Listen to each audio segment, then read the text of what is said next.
Welcome back to Inspirational Journeys, everybody. Today, we talked about fantasy last week as you're hearing this, but this week we're going to talk about, last week it was young adult fantasy. This week's going to be middle grade fantasy. King of Realms, the King of Realms series to be specific, because my guest, Brit Asher, is launching her fourth book in her King of Realms middle grade fantasy series. As we're recording this, we are a week from launch day. As you're hearing this, by the time this airs, the book will be already out. So, but I do want to encourage you to get the King of Realms series if you love middle grade fantasy, because we're going to talk about why in just a minute. First of all, welcome to the show, Britt. Thank you so much for having me. I really appreciate it. Thank you so much for being my special guest today. So, tell us a little bit about yourself. All right, so I'm Brit Asher. As Anne said, I'm the author of the King of Realms series. It's a middle grade fantasy series that's going to appeal to fans of Fablehaven or Keeper of the Lost Cities, a little more towards that 10 to 14 crowd than the younger crowd. It's about a boy who's trying to find magical relics to save his dying mom, and he finds out that they are keys to unleashing a dangerous monster on the realms, and he has to stop that from happening. Oh, yeah, and he has his friends too that help him out. But first of all, why what how did you know when you were called to write? Yeah, so I'm the person who has been writing for as long as she can remember, but I kind of grew out of it as I got older just because people said you couldn't make a living as an author. So I went away and kind of went in a different direction for a while. And then in 2017, my brother died unexpectedly, and I had to stop and think, life is short, tomorrow isn't promised, and I had to do a self-assessment.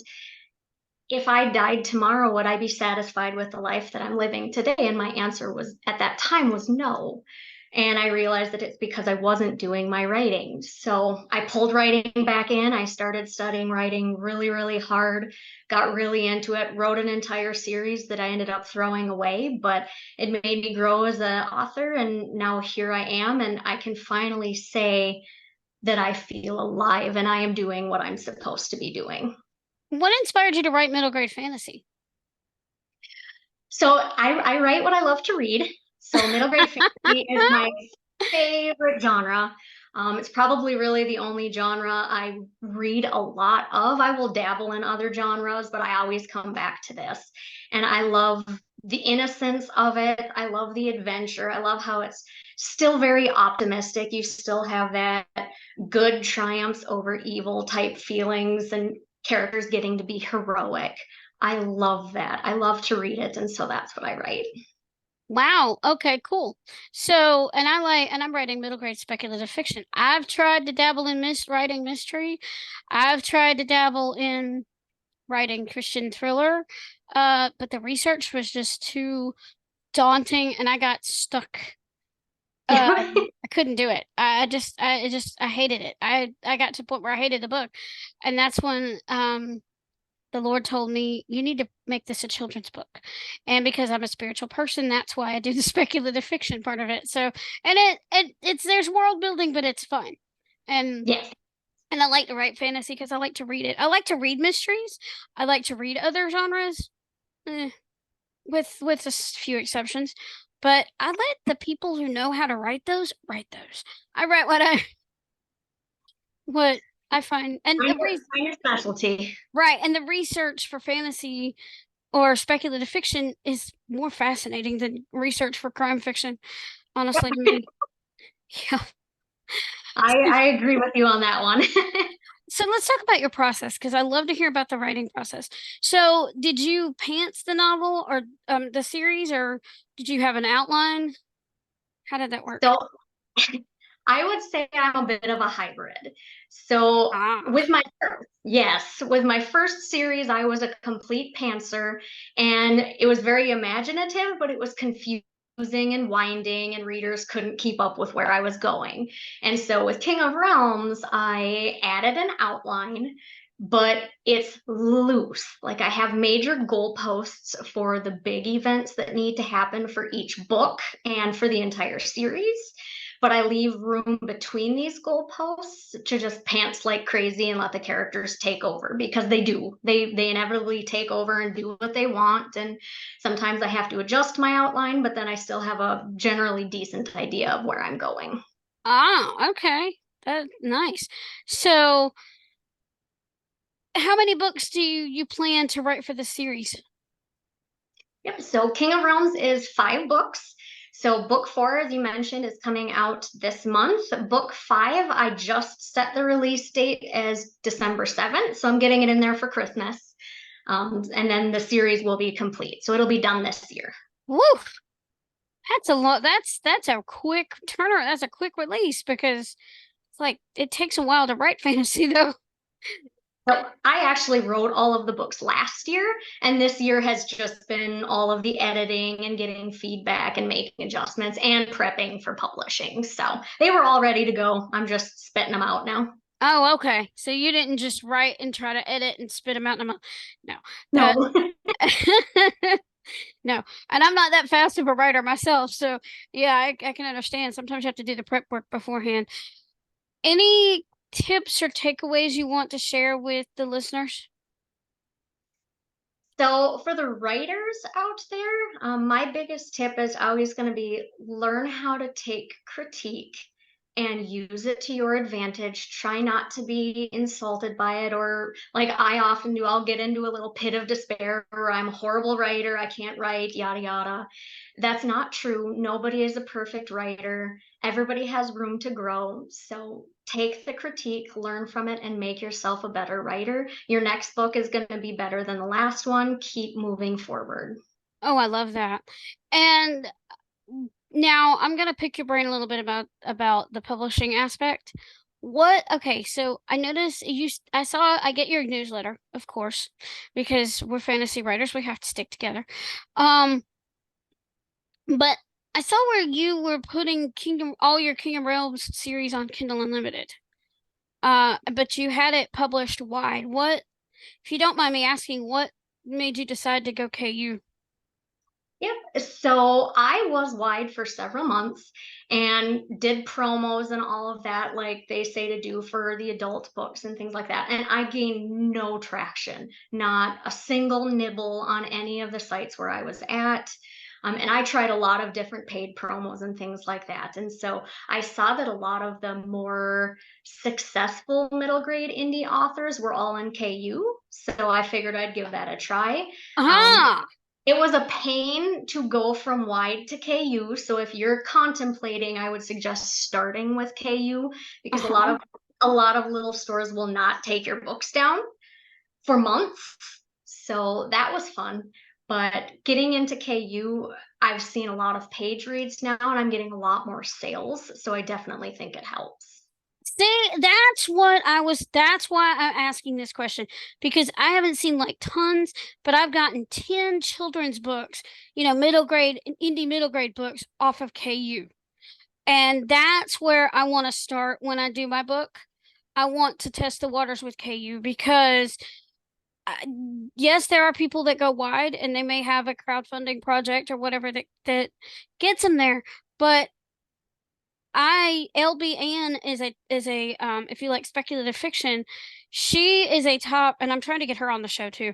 She is a USA Today bestseller with her Sheena Meyer series and some of her other books.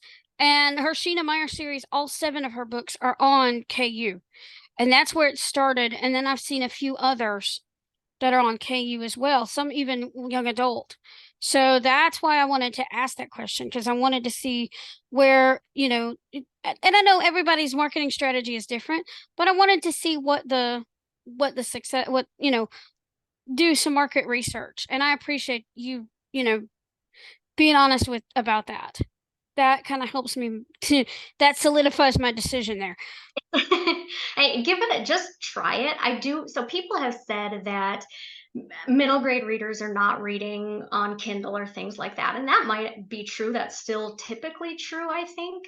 But what I think might potentially happen, and I've heard this rumor before, is that parents will screen books on KU and then buy paperback and hardcover versions for their kids. And there's no way to prove that this is happening, but there was definitely a increase in my paperback sales when I was getting page reads on KU. And I don't know if those are actually related, but that's what I saw. So Something else I didn't know. So for you watching and listening, uh, if you're publishing middle grade, there's another nugget that you might need. If you're listening to this, be sure to bring your journal along because you're gonna have these little nuggets like this. So that's an interesting point too. But I mean, I know the older readers, some I'm not sure about middle grade, but my daughter and my niece, my daughter and I share a Kindle Unlimited, and my niece and her moms share, they have the Kindle app on their phones, or well, phone or tablet. So, and you can do that too. So I think the older readers prefer the Kindle to the paperback. Yep. My daughter says she likes the paperback. I think she likes to have the paperback, but she likes to read on her phone. And I do think the numbers, the polls are showing that younger readers are going more towards the electronic stuff. I think the majority is still paperback, though, for the middle grade Yeah. age. So I think it's shifting, but right now paperback is still king. Yeah, but I like the fact that parents can use Kindle Unlimited to screen the book and then buy the paperback later for the kids. I like Yep. that. I like Me that. And I too. like that your books are clean reads too, because we need more clean reads for kids that age. That's one of the things that I was thinking about when I wrote this series is I just wanted to keep it innocent and fun so young kids can read it if they can handle it. This story gets a little complex, but it's not going to have anything dark or dramatic in there Yeah. to scare parents away. That was very important to me. I like the innocent kid stories. So Yeah, and plus you may have adults that actually like it too. like me. Like me. That's me. Yeah, that's me too. Uh, Along with other genres.